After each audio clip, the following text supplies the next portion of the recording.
Hi, myself Suhas. I am studying in first PU from Sri Gurukula PU College. ನಾವಿವತ್ತು discuss ಮಾಡ್ತಿರೋ topic Amphibia ಮತ್ತು ರೆಪ್ಟಿಲಿಯಾ. First Amphibia ಬಗ್ಗೆ ತಿಳ್ಕೊಳ್ಳೋಣ. First ತಿಳ್ಕೊಳ್ಳೋದಕ್ಕಿಂತ ಮುಂಚೆ Amphibia ಅಂದ್ರೆ ಏನು ಅಂತ ತಿಳ್ಕೊಳ್ಳೋಣ. ಈ ವರ್ಡ್ನ ಸ್ಪ್ಲಿಟ್ ಮಾಡಿದಾಗ ನಮಗೆ ಎರಡು ರೀತಿ ಅರ್ಥ ಬಿಡುತ್ತೆ ನೋಡಿ. ಆಂಫಿ ಅಂದ್ರೆ ಡಿಯರ್ ಅಂತ ಅರ್ಥ. ಬಿಯಾಸ್ ಅಂದ್ರೆ ಲೈಫ್ ಅಂತ ಅರ್ಥ. ಆಂಫಿಬಿಯಾಗಳು ನೆಲದ ಮೇಲೆ ಮತ್ತೆ ನೀರಲ್ಲೂ ವಾಸ ಮಾಡ್ತವೆ, ಅದಕ್ಕೆ ಇವಕ್ಕೆ ಡಿಯರ್ ಲೈಫ್ ಅಂತ ಅರ್ಥ ಇದೆ. ಇವು ಇದರ ಬಾಡಿ ಎರಡು ರೀತಿ ಡಿವೈಡ್ ಆಗಿದೆ, ಹೆಡ್ ಮತ್ತೆ ಟ್ರಂಕ್. ಇವುಗಳಲ್ಲಿ ಆಂಫಿಬಿಯಾಗಳು ಟೈಲ್ಗಳನ್ನು ಹೊಂದಿದವೆ, ಆದರೆ ಜಾಸ್ತಿ ಆಂಫಿಬಿಯಾಗಳು ಟೈಲ್ ಹೊಂದಿಲ್ಲ. ಅದಕ್ಕೆ ಹೆಡ್ ಮತ್ತೆ ಟ್ರಂಕ್ ಅಂತ ಡಿವೈಡ್ ಮಾಡ್ತೀವಿ. ಇವುಗಳ ಸ್ಕಿನ್ ಮಾಯ್ಸ್ಟ್ ಇರುತ್ತೆ. ಇವಾಗ 2 pairs ಆಫ್ ಲಿಂಬ್ಸ್ ಹೊಂದಿದವೆ. ಯಾವ್ಯಾವ ಅಂದ್ರೆ 4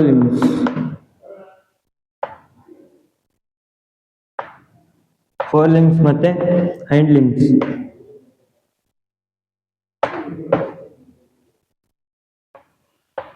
ನೋಡಿ, 4 ಲಿಂಬ್ಸ್ ಮತ್ತೆ ಹೈಂಡ್ ಲಿಂಬ್ಸ್ಗಳನ್ನು ಹೊಂದಿದವೆ. ಇವುಗಳಲ್ಲಿ ರೆಸ್ಪಿರೇಷನ್ ಗಿಲ್ಸ್, ಲಂಗ್ಸ್ ಮತ್ತೆ ಸ್ಕಿನ್ ಇಂದ ಆಗ್ತವೆ. ಇವುಗಳಿಗೆ ಟಿಂಪ್ಯಾನಮ್ ಇದೆ. ಟಿಂಪ್ಯಾನಮ್ ಅಂದ್ರೆ ಇಯರ್. ಇವುಗಳಿಗೆ ಎಕ್ಸ್ಟರ್ನಲ್ ಇಯರ್ ಇಲ್ಲ, ಟಿಂಪ್ಯಾನಮ್ ಇರುತ್ತೆ, ಅದು ಅಂದ್ರೆ ಇಯರ್.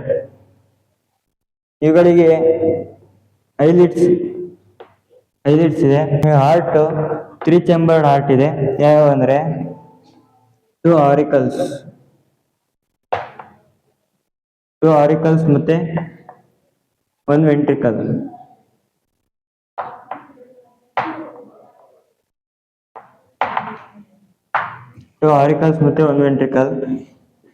ಇವುಗಳು ಪೈಕ್ಯುಲೋಥರ್ಮಸ್ ಅಂದ್ರೆ ಕೋಲ್ಡ್ ಬ್ಲಡೆಡ್ ಅಂತ.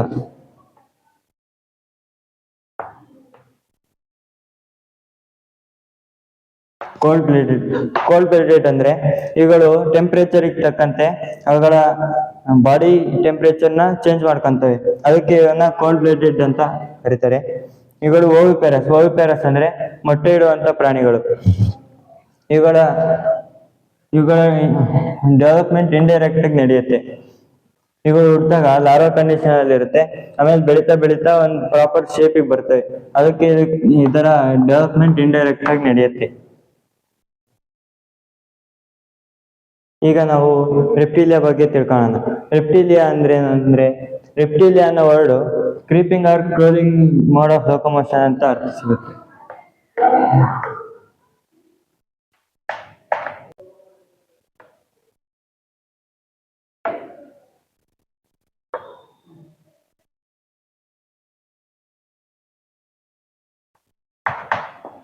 ರೆಪ್ಟಿಲಿಯಾ ಅನ್ನೋ word creeping or crawling mode of locomotion ಅಂತ ಅರ್ಥ ಸಿಗುತ್ತೆ. They have mostly terrestrial. ಇವುಗಳು ಜಾಸ್ತಿ ನೆಲದ ಮೇಲೆ ವಾಸ ಮಾಡ್ತವೆ. ಇವುಗಳ ಸ್ಕಿನ್ ಡ್ರೈ ಅಂಡ್ ಕಾರ್ನಿಫರ್ಡ್ ಆಗಿರುತ್ತೆ. ನೀವು ಕ್ರೊಕೊಡೈಲ್ ಅಲ್ಲಿ ನೋಡ್ಬೋದು, ಕಾರ್ನಿಫರ್ಡ್ ಸ್ಕಿನ್ ಇರುತ್ತೆ. ಇವುಗಳು ಕೂಡ ಟಿಂಪ್ಯಾನಮ್ ಹೊಂದಿದೆ. Tympanum represents ear. ಇವುಗಳು 2 pairs of limbs ಹೊಂದಿದವೆ.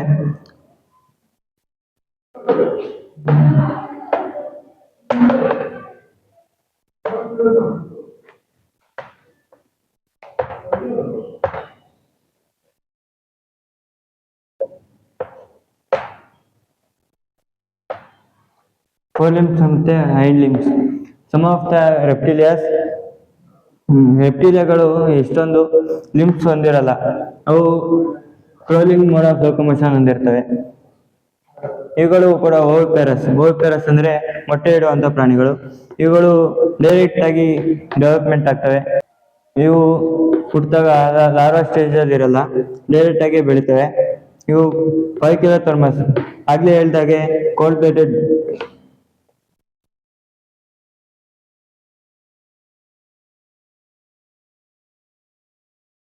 Blooded animals. ಇದರಲ್ಲಿ ಹಾರ್ಟ್ 3 ಚೆಂಬರ್ಡ್ ಹಾರ್ಟ್ ಇರುತ್ತೆ, ಆದ್ರೆ ಕ್ರೊಕೊಡೈಲ್ ಅಲ್ಲಿ ಮಾತ್ರ 4 ಚೆಂಬರ್ಡ್ ಹಾರ್ಟ್ ಇರುತ್ತೆ. ನೀವು ಕೇಳ್ಬೋದು ಕ್ರೊಕೊಡೈಲ್ ಅಲ್ಲಿ 4 ಚೆಂಬರ್ಡ್ ಹಾರ್ಟ್ ಇದೆ, ಇವು ಮ್ಯಾಮೇಲಿಯಾ ಸೇರಲ್ಲ ಅಂತ. ಆದ್ರೆ ಇವು ಕ್ರೊಕೊಡೈಲ್, ಇದರಲ್ಲಿ 4 ಚೆಂಬರ್ಡ್ ಹಾರ್ಟ್ ಮಾತ್ರ ಡಿಫ್ರೆನ್ಸ್, ಇನ್ನೆಲ್ಲ ರೆಪ್ಟಿಲಿಯಾಗ್ ಇರೋ ಕ್ಯಾರೆಕ್ಟರ್ಸ್ ಇರೋದು, ಅದಕ್ಕೆ ಕ್ರೊಕೊಡೈಲು ರೆಪ್ಟಿಲಿಯಾಗ್ ಸೇರುತ್ತೆ. Thank you.